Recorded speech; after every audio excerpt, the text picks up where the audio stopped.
પોરબંદરની Madhvani arts and commerce college ખાતે વિશેષ તજજ્ઞ પરિસંવાદ અને વોલ એક્ઝિબિશન સ્પર્ધાનું આયોજન કરવામાં આવ્યું હતું. આ કાર્યક્રમમાં વિદ્યાર્થીઓને નાણાકીય બચત અને નવીન વ્યવસાયિક તકો અંગે માર્ગદર્શન આપવામાં આવ્યું હતું.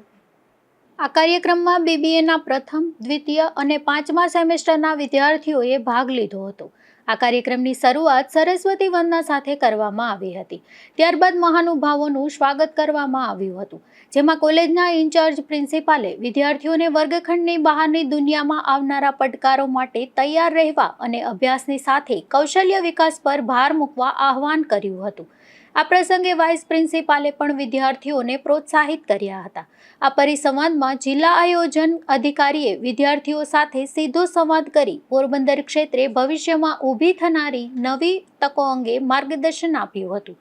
તેમણે પ્રવાસન, વ્યવસાય અને રોજગાર ક્ષેત્રે રહેલી સંભાવનાઓને ધ્યાનમાં રાખી યુવાનોને પોતાના કૌશલ્યને વધુ મજબૂત બનાવવા અપીલ કરી હતી.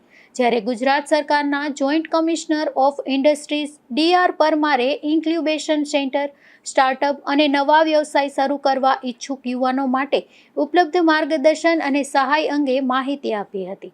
જેમાં નાણાકીય માર્ગદર્શન નિષ્ણાંતે નાણાકીય બચતની ટેવ વિષય પર વિદ્યાર્થીઓ સાથે સંવાદ કરી યુવાનીથી જ બચત અને નાણાકીય આયોજનની આદત કેળવવાના મહત્વ અંગે સમજણ આપી હતી.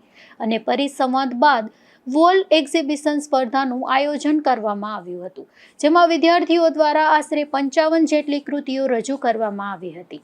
આ કૃતિઓમાં સ્ટેટ મેનેજમેન્ટ અને emotional intelligence, world of finance, corporate world, startup, international marketing અને AI જેવા આધુનિક અને રસપ્રદ વિષયોનો સમાવેશ કરવામાં આવ્યો હતો.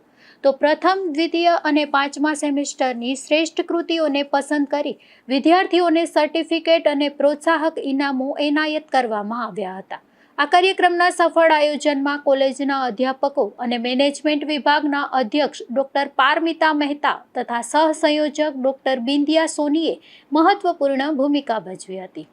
નિપુલ પોપટ સાથે અશોક થાનકી, ગુજરાત ન્યૂઝ, પોરબંદર.